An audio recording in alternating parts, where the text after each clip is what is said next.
It's Phumlani Majosi, the author of Lessons from Past Heroes. It's the Phumlani Majosi Show. I'm back this week to talk the global economy with one of the very fascinating South Africans, very much well informed. He has a great profile on LinkedIn. He is clued up on what's going on the global economy. Partly because, or mainly because, he is a chief economist and CEO at Antswisa Management Group. His name is Miyelani B. Mkhabela. Miyelani, how are you, sir? Are you well? I'm well, and I'm happy to see you. The last time I saw you were invited by the South African Institute of Tax. Yeah. I think it was like we were doing. Was it during COVID? I'm not sure if it was during COVID. It was somewhere though. Was it 2022 or 2023 there? I've lost you, Miyelani. I'm still. Oh. There you are. I lost you. Are you still there? Yes, I'm there. What happened? I don't know what happened, but let's continue with the global economy. I think that's Okay. more important. Yeah. Yeah. So you were saying you and I last spoke. Was it 2021 or 2022? I'm not sure. Somewhere there. Something there. Yeah. Something there because I've done I've done some work for the South African Institute of Tax Practitioners. Yes. Yeah. From 2020 or from during COVID. And from that premise, one had to be looking at 2021. I've done work, and then I think 2021. I think I was focusing on the OECD. What we call it? What? International tax. Okay. Yeah. Where we were focusing on what is this? We're focusing on international tax, but like mainly on multinationals that are taking minerals or natural resources from South Africa and African countries, and then we're coming up with policies that could make South Africa to benefit from that. And I was like a policymaker for the South African Institute of Tax. And I think they partnered, they made me to sit in the panel with like an international tax director for PwC, I think, during such time. But I just looked at it from a transformation perspective as how all these minerals can be exported well from African countries, and find the country of origin getting to benefit enough before things are exported to the global community. I think it was mainly on a basis that I have covered some activity on my youth activities with regard to the Chamber of Mines.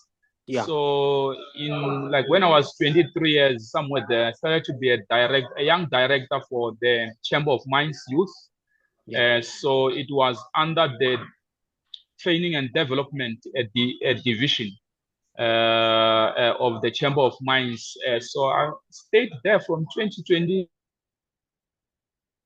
from 2003 to around 2008. Just like, in the transition of things, some things just did not happen well from 2009. And then we just had to stop somewhere there. But I think the Chamber of Mines was doing a very good program in terms of building future mining magnates, which as well, we got to benefit from such trainings. I think it was still very early. Dr. Confekuna was the CEO of the Chamber of Mines during such time. And then I think we had Dick Kruger. Dick Kruger was the economist of Chamber of Mines. I think he was a very smart guy. And then we used to read the reports of the Chamber of Mines from 2002 report. And I think from that perspective, I wanted to just shape it to say whether it could be looking on the domestic economy and the global economy. I think the Chamber of Mines report gave me a bit of a clear perspective around that. And then Yeah. I'm grateful for such a foundation. Yeah. So you've just determined or shaped how the conversation is going to start. Let us start with South Africa. So projections for this year, they started out positive when we started this year. Everybody was saying, well, it's going to be a plus something around 2% economic growth this year. The Treasury came with 1.9% economic growth on its first version of the budget. But by May this year, they had revised that down to about 1.4% because of the local dynamics as well as, of course, the global dynamics that are taking place. Is more than 1% economic growth realistic? This year in South Africa. I also saw the Nedbank. Nedbank came out recently. Then I think it was early this week or sometime this week, they said that they've revised down their growth projection for this year to 1%, right? Initially, it was higher than that. But I mean, last year we had a growth of 0.6%. Before that, we've always had over the past 10 years, Miyelani, economic growth that is less than 1%. Now we are seeing this 2% economic growth being projected and now being slowly revised down.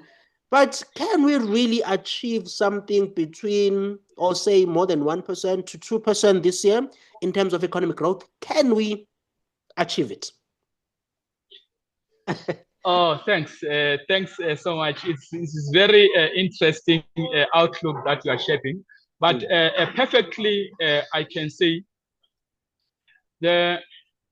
whether it could be the World Bank and then the IMF came in and project South Africa to be having a 1.8 economic growth for 2025. Which as well, it was lower to emerging markets and it was lower to sub-Saharan Africa, because sub-Saharan Africa was expected to be at 3.6. And then emerging markets were expected to be at around 3.4. So sub-Saharan Africa happened to be projected above emerging markets, which it was an attractive outlook, which couldn't really be achieved practically, because you look at economic growth is driven by investment. And you start with a positive gross fixed capital formation, which it has to be attractive, or investment drive economic growth, or investment drive activities in industries. But like such was not there, because when you look back with regard to South Africa, you will find that South Africa in the past 12 quarters, South Africa had a recession of gross fixed capital formation 8 times in 8 quarters. So if a country has a negative gross fixed capital formation for 8 quarters, it means that economy is having a huge challenge with regard to investment. And I wouldn't really say practically, when you use psychology to be a determinant of economics, things get wrong, because in economics we'll have to believe in applied mathematics and econometrics, and then as well as statistics. So those are the core of projection. All these people who are doing what they call themselves development economists and all these things that we don't know where it comes from, they will just talk as if they are politicians. But that's not economics, it's psychology. So, and I think that's where things get wrong. If I can put it well, things get wrong there. But what we look at is the revised down by the IMF as well to around 1% so around 1.4% for South Africa. And then while I think Nedbank, is struggling to have like a proper revised down, they don't know where they are practically. But I think that in relation to everything, you find that when we look from Antswisa, a macroeconomics trade and investment, or Antswisa MTI, we look at South Africa to fare around 0.7%. So it will be lower than 1% because the 2 quarters of 2025 already, you look at South Africa struggled to approve a budget in the first semester of 2025, and that has practically affected the economy. So like you wouldn't really expect South Africa to be doing well in 2025 with regard to 1.4%, 1.8%. It's far-fetched. I don't think such can be realized. We are having a domestic challenge where investment are lower, but at the same time, we are having global challenges that affect South Africa as well as part of the global economy and as part of the emerging markets. And I think from that context, all the things that people are indicating is just over-belief. And then, yes, we all can believe, but we can as well all have faith. But here there are numbers that must be put down. Like we look at numbers, realities in terms of each and every sector. But Yes. if the 2 quarters, if the 2 quarters, South Africa is gonna be getting 0.1% and 0.13%, which then it could be accumulated to 0.2% for the first semester or for the first 2 quarters. It wouldn't really be practical to expect South Africa to generate more than 1% in the last 2 quarters, because the country could operate in the first 3 quarters of the economy. And then it is the holiday season that starts from September, October, where markets, retail, and trade where it goes down. Remember, me and you, we can speak these things easily, that global trade is a backbone of the global economy. And now we look at issues that are there globally, and then we look at trade policy uncertainty that is above economic policy uncertainty. And then from that premise, that has not happened. It's a situation that will have happened practically during your Milton Friedman 1976 time, where Milton Friedman really spoken well about what is history and what are the current realities and how the future will look like. And from that perspective, we can look on the global economy, emerging markets, and the changes that has happened over there in terms of the shift, in terms of GDP purchasing power parity of emerging markets and GDP purchasing power of South Africa, GDP purchasing power of advanced economies. And from that, we look at a very massive shift that has happened for the past 10 years, where emerging markets have bulged the GDP purchasing power parity, while developed economies or advanced economies have went down in terms of purchasing power. In that, in simple way, for our social media friends, I'm just saying the buying power of the global south is bigger than the buying power of the north, which makes the global economy to be South Africa is part of what used to be a G7 of the dominant 7 countries are no longer dominant. And what is dominant now is the dominant 5 emerging markets, so which South Africa is part of. So BRICS is dominant currently in terms of the buying power of the world over the advanced economies. And I think such shifts are the ones that are a determinant of how the economy will look like. And then I think we are demystifying how economics looks like after Milton Friedman, after John Keynes. I would like to as well emphasize that whether it's classical economics or whether it will be new Keynesian economics, or what we call it in our generation to say is modern Keynesians. These are nice ways which they make us to integrate the work that has been done by Keynes and the work that has been done by Milton Friedman, and then to look at how things are shaping up in terms of government spending, investment spending, consumer spending, and then we look as well in the monetary economics that we can dedicate it to be the work of Milton Friedman. He has done a very good work in terms of that. While we are looking at revising our inflation targeting, which it is in the foundation of that as well. And thanks for such an amazing question. The point that I'm nailing here is we are not gonna reach the 1.8 target. We are not gonna reach the 1.4 target. South Africa can only reach a 0.7% growth in 2025. And guess what, Miyelani? You are not the first person to say that. David Root, the economist, I'm sure you know him. Economists, they know one another in South Africa.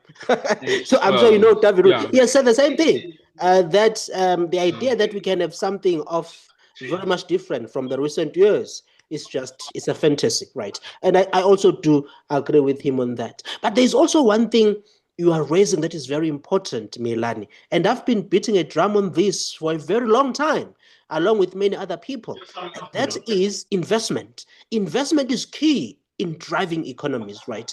In uplifting the lives of the people, right? When it comes to the budgets, Miyelani, when I watch them, our national budgets presented every now and then by our finance minister, one of the very important thing I look at is the budget tilting more toward consumption or toward investment, right?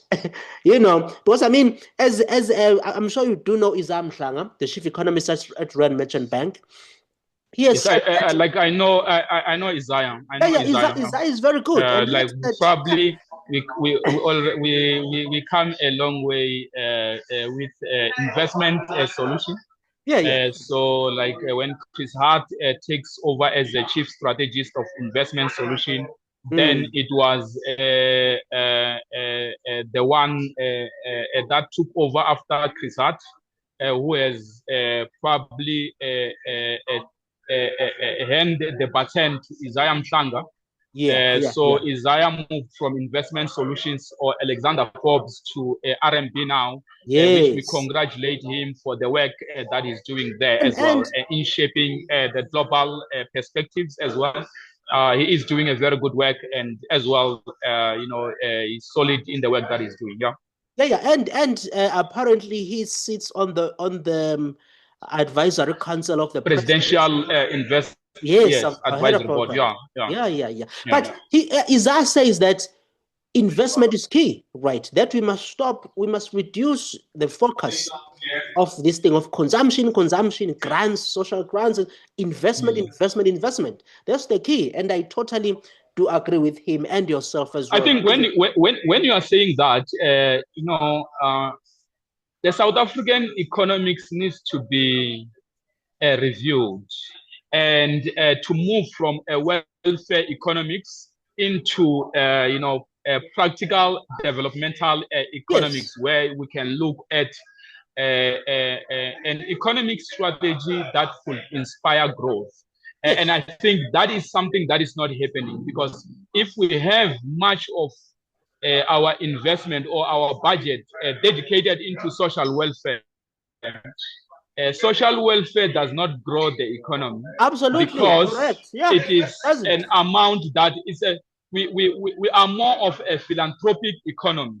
So as a philanthropic economy, a philanthropic economy will not grow, but what will happen with a philanthropic economy is it will remain the way it is. Yes, people will eat and people will do almost everything. But what is critical here is we need to increase the infrastructure, industrial development, and other industry investment, or I would say infrastructure, industrial development, agriculture, and mining investment in South Africa, so that manufacturing and and trade can increase, because as I indicated before,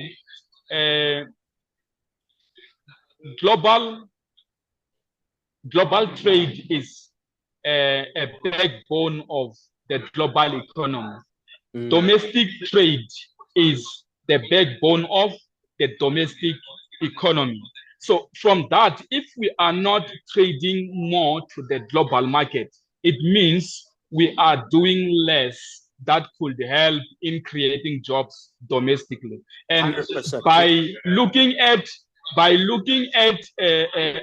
like the unemployment rate that has reached a table mountain, it is a reality that we are not doing well.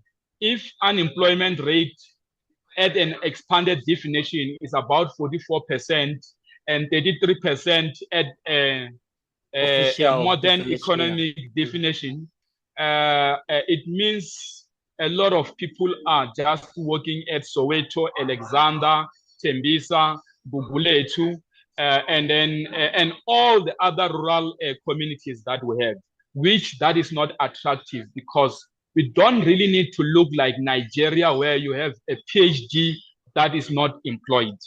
Exactly. Such is a mystery that we don't want in an economy. We need to plan things well and make sure that we are having our graduates working in fair paying jobs in the market of the G20 countries.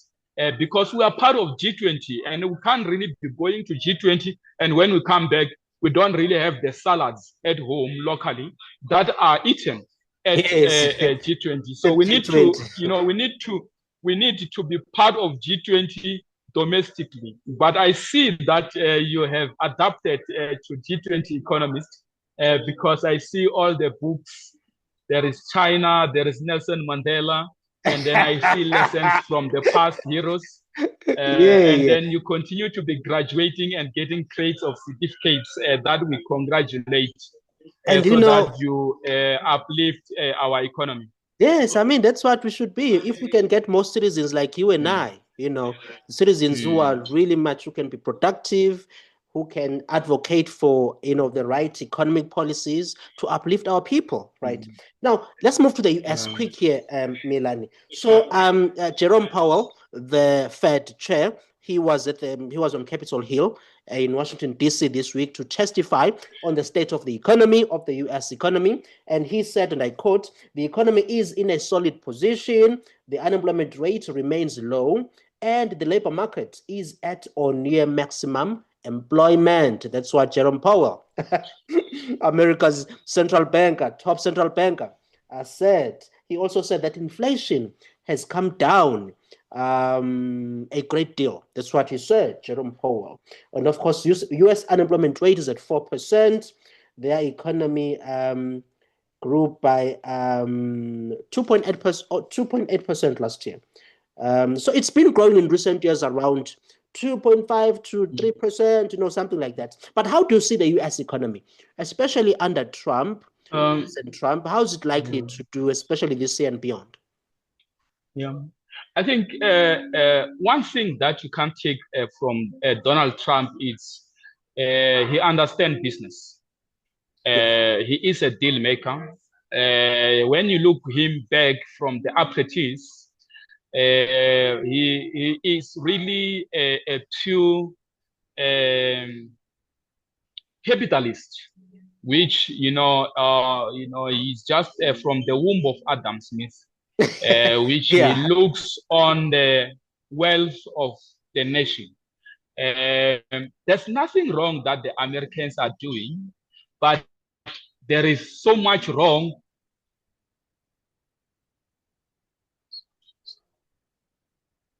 Sorry, there is nothing wrong with what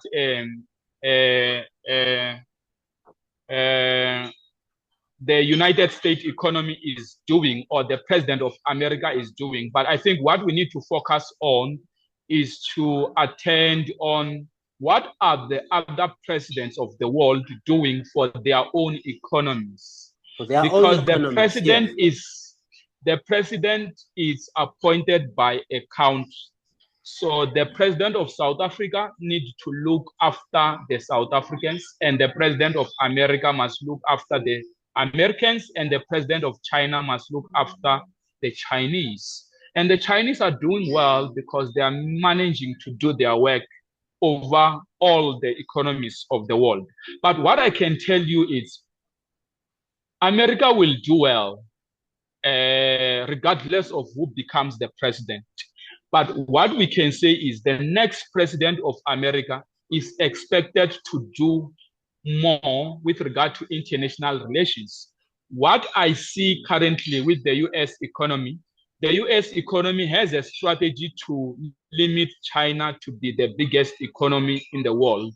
And I think that Trump is one of the great strategists to try to lock that, which now it is inevitable that China is becoming the global leader, which any act that they can do will not really succeed, because I will say the foundation speaks well. From 1980, you could look at China moving very well. And all these things that has been shaping the American economy, it is deeply American investment to China because of the sharing of manufacturing at China by the Americans. And I think in anything that we will see, America, like a United States economy will be revised down. Will be revised down to about 1.2% growth, which in that it is not really such a big element for them, or big impact for them, because it's a very big economy. But what then we might need to look at is these 4 years, the global economy mustn't really have more expectations because of the global trade uncertainty and the global economic uncertainty. So there is no high expectations that South Africa needs to attend to in these 4 years while Donald Trump is leading, and the emerging markets must not as well have high expectations, because the global economy will be challenged by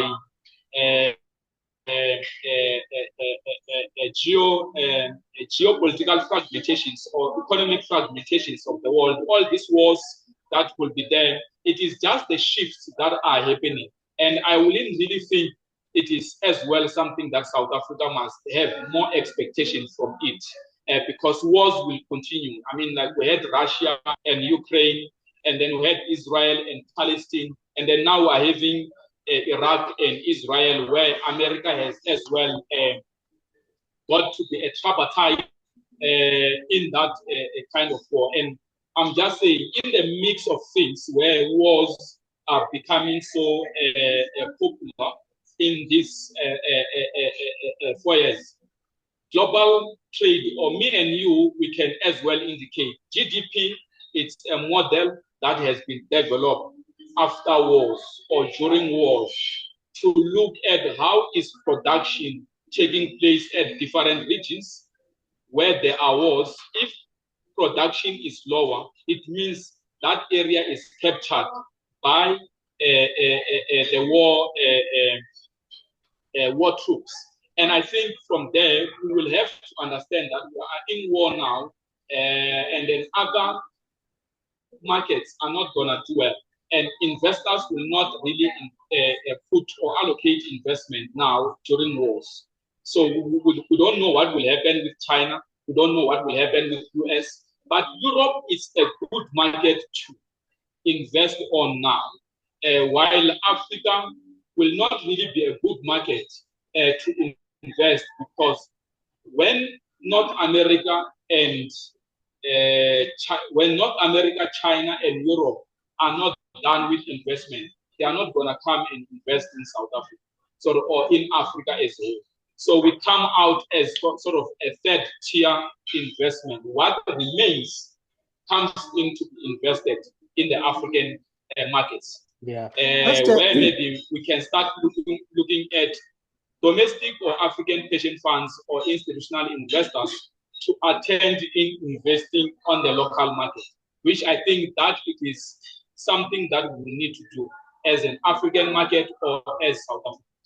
Yeah, just one thing to mention, to highlight, because I spoke of the positive numbers on economic growth in recent years on the US, 2.5% economic growth in 2023, 2.8% economic growth in 2024, and I also did 2019, where it was 2.3%. But then the numbers that came out this week for the first quarter, Miyelani, they showed that there was a contraction of the US economy in the first quarter of this year of 0.5%, right? So we shall see how that goes. But and just one thing also to highlight before I get to your closing comments, because we have 5 minutes left now.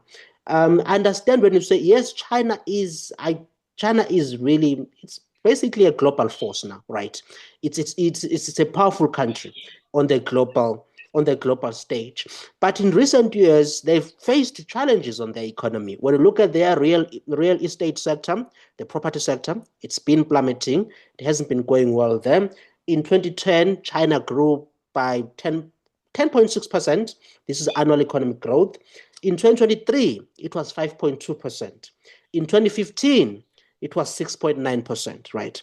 So there has been, and this year they are projected to grow something around plus minus 5% or so. So it hasn't been, and I think that, Miyelani, I would say that I think the current president, Xi Jinping, I'm not sure he's the guy is I think he has been very much repressive on the private sector in China. That is just my view. If then the previous presidents were really bringing in, even though it's a communist country, but they were really pushing through in liberalizing the markets and attracting investment and all of that. But those are just my brief thoughts. So I think in that, I mean, like I can say I'm reading so much about Xi Jinping. So in 2014, there was this Financial Times headline, and then we started to discuss that if you want to lead the global economy, you need to understand China. And I think from there, coming from capital markets, and some of the people that I have been following much, like Stephen Schwarzman, who started the Schwarzman Institute that links China and the United States, or one of the biggest investors at China manufacturing, which is Stephen Schwarzman. I follow him very closely. And then like people like David Rubinstein of Carlyle Group, I follow them closely. And then the ones that I didn't mention is probably that I don't follow them as well. I don't believe in their organization, and which other people will find it funny in that way. But when you look at an economy that is big, it will not grow with a bigger margin. So it is part of economics and its statistics. So the past 10 years, China will have grown with 10%, and it might have grown with 6% in 2015. It might have grown with 5.6% in 2023. But like when you look at now, the IMF has projected China to grow with around 5%, which is above the global economy. That is good for them. Yeah, but yes. China, Global economy is about 3%. Yeah. China Central Bank projects China to grow with 5.5%. And what the Minister of Trade and Xi Jinping have highlighted is in the element where China is expected to grow with 5% as projected by the IMF. China is indicating that they are gonna push investment into closing the revised projections that are made, so that they still grow with that 5.5%. Yeah. And knowing China for the past 3 years, they have been doing like that. So they will put an intervention and then for investment, and then to push back so that they can still grow. I have a belief that China will still grow with 5% and 5% upwards for 2025, and they will remain a global shaper in terms of GDP purchasing power parity, while the United States will remain the leader in terms of GDP, real GDP like real value. So or nominal and real value. So the United States will remain higher with that part. And then as well as we projected before, we will look at things to change while the global economy controls everything that is happening all over the world. Or I would say South Africa is part of the global economy, and as things happen in the global economy, it will as well affect South Africa. And thanks very much for having me.